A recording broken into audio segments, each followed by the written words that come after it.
Ano na? Musta na? Oh, kita nyo naman. Pag nakita nyo to, alam no.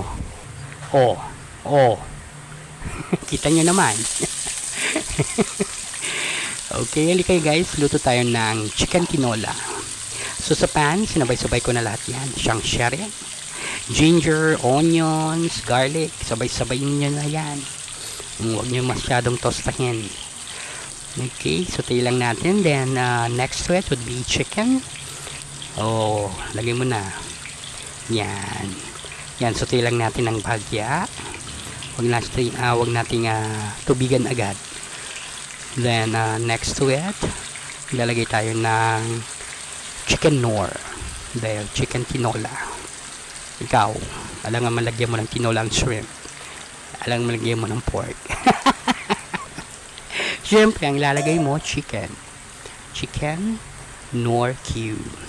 Tapos, buo buong paminta. Ayoko ng durog ngayon. Gusto ko ng buo. Okay guys, I hope nakapag-follow na kayo sa aking FB page, The With Jessie Aquino. Then nakapag-subscribe na kayo sa Jessie 10806. That would be my YouTube channel. Okay? Then, since ilalabas muna natin yung aromatics, then we cover it, then we bring it to a boil. Hayaan natin lumabas yung pagkaputi ng manok para matatawag natin malinis na chicken tinola. Yan, puting-puti na yung manok guys. Oh.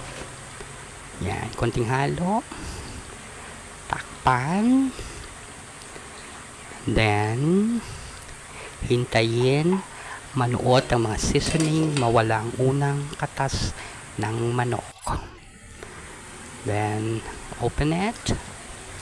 Ayan na. Okay, this time titimplahan na natin ng patis. Puting-puti na yung manok.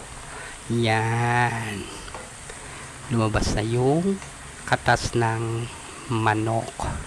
Puting-puti na siya, oh. Sarap niya ng tignan. Okay, then mag-adapt na tayo dyan ng fish sauce o patis. 2 sandok, timplado na yan.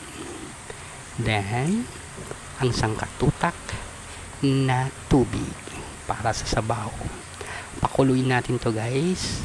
Mas masarap ang tinola pag matagal na pinakukuluan. Slow fire yan. Yan, cover it, then we bring it to a boil. Siyempre, inedit ko na yan. Then, pagkulo guys, lagay natin ng sayote para manot ang lasa ng veggies natin sa sabaw. You could make use of papaya or veggies na ano man gusto nyo.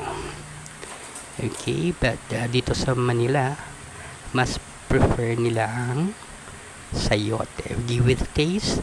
Boom! Sarap! Pwede nyo timplahin ulit kung nakukulangan kayo sa alat.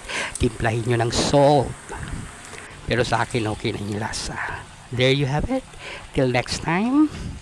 Next to it, ang greens. Ang dahon ng sili. Yan. Till next time. Bye! Ang chicken tinola ala JJ. Bye-bye!